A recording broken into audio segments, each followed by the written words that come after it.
Hi, it's Dave of Urban Astro, and welcome to my channel.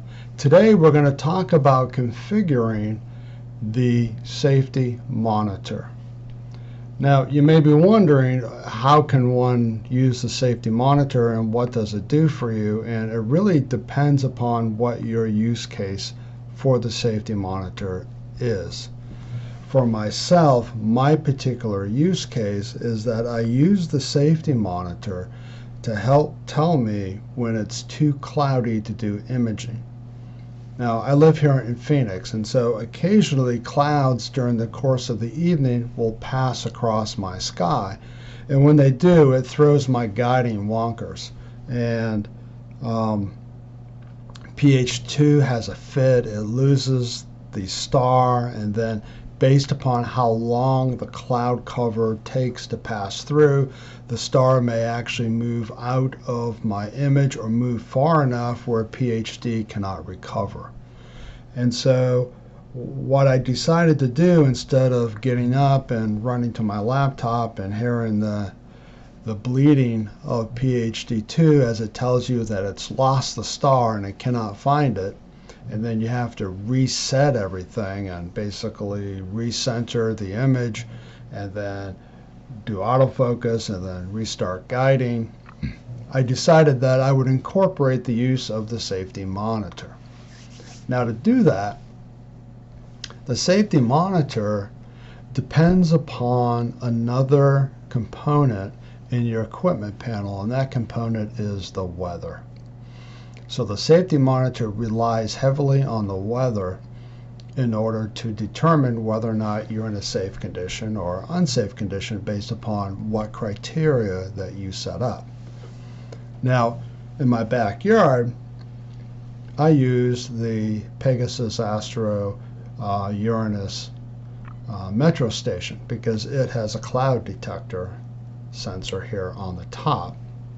And so it's able to detect clouds that are directly overhead, and it tells my system, hey, it's unsafe, let's go ahead and stop guiding, let's stop imaging, and let's just wait for the clouds to roll on by.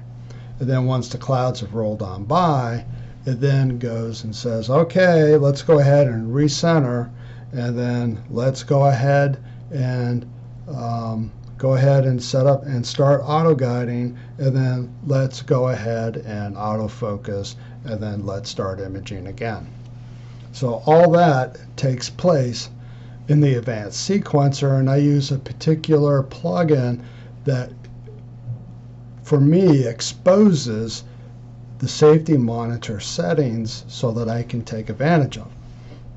And the safety monitor is either going to report that things is safe, it'll be all one word, is safe, or if it is unsafe, all one word. And it uses those two flags, if you will, the plugin that I use, to be able to allow me to be able to then have actions that happen when those conditions are met.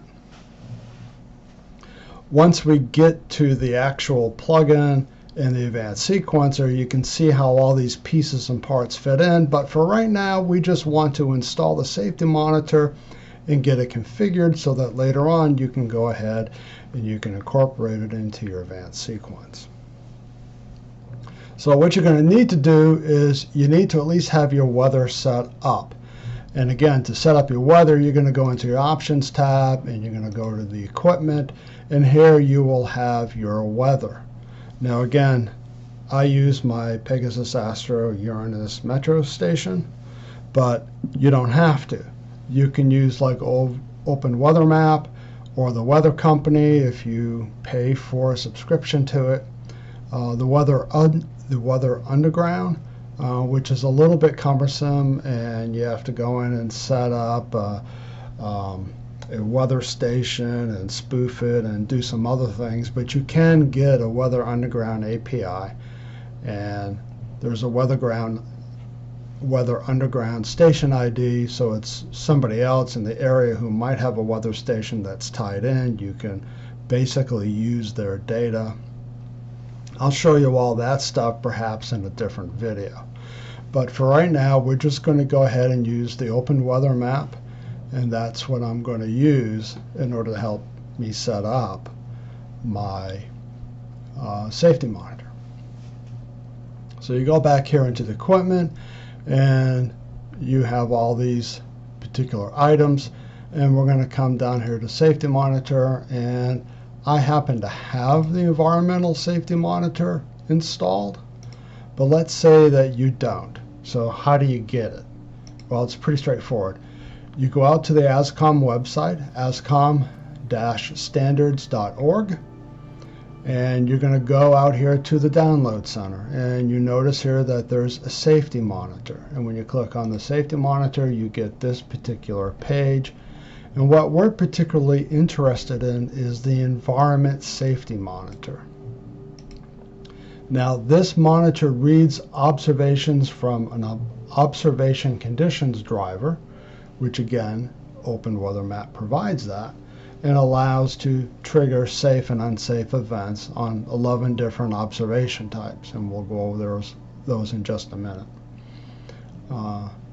So you click on visit the website, and you come out here to this website, and here we are. And what you're going to do here is we're going to go into Environment Safety Monitor, because that's what we're looking for right there. And here's the file. You just click on that link and you download it. Now, it's an unsigned install. And if you're running Windows 11 like I am, it's an unsigned install. And it likes to, Windows 11 anyways, it likes to protect you because it thinks that you're 5. And so when you click to open it up and you come in here and we're going to run it, you're going to get this dialog box. And it's going to say, Windows protected your PC. And you almost want to pat it on the back and say, good boy, give it a doggy bone, and send it off to go chew. To do that, you just click on more info, and you can click on run anyways. The install takes like 30 seconds. It's really, really quick. It takes no time at all. And then once you've got it installed, I'm just going to close all this out. Once you have it installed, you just have to click up here to scan for devices, and it will now show up in your list. And you will have in your list automatically no safety monitor, and then ASCOM simulator safety monitor driver, and NINA simulator safety device. So in this case, we're going to pick the environmental safety monitor. Now, for this to work and for us to be able to configure it, we need to turn on our weather. So I'm going to leave this tab for right now, and we're going to come back here to weather, and we're going to just turn on our weather. And you notice right off the bat here, that our cloud cover is now 20%. So we got pretty significant cloud cover going on. Humidity is down to 9%. Temperature is 31.9 degrees centigrade, so it's a little bit warm outside. Wind speed is not much. There's no rain, obviously, and the pressure, well, the pressure is, it's basically high pressure, so we're good. So weather is turned on, and here's the different things that the weather is reporting out to me. So now I go into safety monitor, and what I'm going to do is hit the configure button here. And we're going to do an initial setup here, and we'll come in and out of this dialog box a couple times. This driver is a little bit finicky, or at least I find it to be a little bit finicky. For you to see the results of your conditions that you'll set up, you actually have to OK this dialog box and then go turn on the driver for it to actually tell you whether or not the conditions have been met. And you'll see that here in just a minute. So you get a number of different items here that you can pick. ASCOM Observing Conditions Hub, and Open Weather, and Pegasus Astro Pocket Power Box Advanced, and Pegasus Astro Uranus, and ASCOM observing condition simulator, and if you have a particular ASCOM compliant weather station, its drivers will show up here too. I just don't have one yet. I will get one when I build my observatory over the course of the summer, but for right now I do not have a weather station, so I'm just going to go ahead and click on Open Weather Map Observing Conditions because that's the weather that I have turned on right now. So for me to set that up, to connect to it, I click on the Setup button. It's going to tell me that it's already connected. It does this every time. I don't know why, it just does. It gets the API key and the API URL. It gets that from your Options Equipment tab, and where your weather is, you put all that stuff in when you set up your weather API. So what we're going to do, I put in Phoenix because that's where I live, and I'm going to click check. And there we are, and I'm going to hit OK, and we get a little green light. So we're good. We're connected to the weather. Now we have to add some conditions. And that's where we double click on this guy here, and we get conditions. And I was in here playing a little bit earlier, trying to get my mind straight on how these are set up, because it's a little counterintuitive to the way that I think. It may make perfect sense to you. But the thing that you really need to understand is specify the safe observing condition limits for the short driver. So you don't put down when, at what point in time it becomes unsafe, which is how I was initially trying to configure this thing, and it was driving me nuts. Instead, you put in what conditions make it safe. So in this particular case, for me, and again, my use case is I get passing clouds during the course of the night, which messes up my guiding and my imaging. So why take a 5-minute sub of a object that's covered in clouds? That's a waste of 5 minutes, and I have to go through and color my subs, and I really hate going through and coloring my subs. So that's my particular use case. So in this particular case, what I'm looking for is cloud cover. But you can see here that there's a wide variety of different.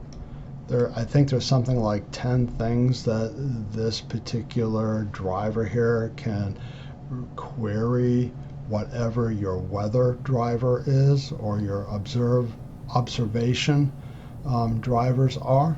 So cloud cover is definitely one of them. Dew point, if it gets too dewy, if the dew point reaches your ambient temperature, then things start to dew over and you don't have a dew heater and you like to shut things down, you can go ahead and do that. Humidity is another one. Humidity is closely related to dew point. You got rain rate, which I also use. Again, if I know it's going to rain, I don't put my equipment out, or I cover it with rainproof covering, so that way it's protected and I will not image that night. But you never know, sometimes things do happen. So if it is raining, I'll want to shut everything down, at least give me the opportunity to go out and rescue it. I got things like sky brightness and sky quality and sky temperature. Right now, the Open Weather Map Observing Condition does not send those observation stats, so they're grayed out. Then we got temperature, wind direction, and wind gust. So for me, the big thing based on my use case, and again, your use case may differ, is cloud cover. So basically what I'm saying is that for it to be safe, the cloud cover has to be less than 20%. And I choose 20%. I could easily do 30%. But 20% basically means that the cloud cover is significant enough that it's going to interfere with my guiding, which becomes like a snowball and causes further on downstream issues. So that's the first condition here. So for it to be considered safe, it's under 20% for cloud cover. And I can add more conditions by just clicking on this plus sign here. So I'm going to go here and I'm going to add rain rate. And again, this is what is considered to be safe. So if I'm going to say, okay, I want it to be under 0.01 millimeters per hour. And if it, so that's safe. Basically meaning no rain. Once it gets to 0, it's basically no rain. So that's basically what that particular condition right there is set up for. Now, you can set other conditions like wind speed, so we can add wind speed in here if we wanted to. So I can say, and this is probably really pertinent for those of us who have large Dobsonians. And again, this is in meters per second, so let me say that if it's 15 meters per second and it's under 15 meters per second, then it's safe. If it's over 15, it's going to be not so good. So these are conditions that I can trigger on, and any one of these conditions can trigger an unsafe condition. So to find that out, though, we need to turn on the safety monitor. So I'm going to go ahead and I'm going to click OK because we got it set, and now I'm going to turn on the safety monitor. You can see here is safe. It's red circle with an X. It is not safe.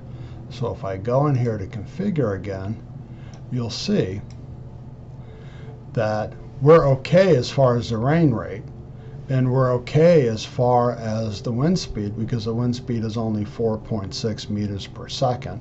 It's 0 millimeters per hour for rain rate, but we are right at that threshold that I had set at 20 degrees. And so because I said less than 20 degrees is safe, it's flagging it as unsafe.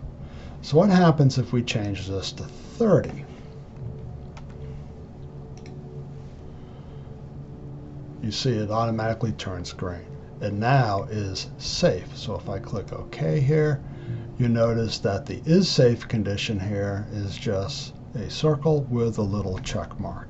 So the condition is safe. So I can go on and do whatever it is that I want to do, knowing that things are safe. So that's basically the safety monitor.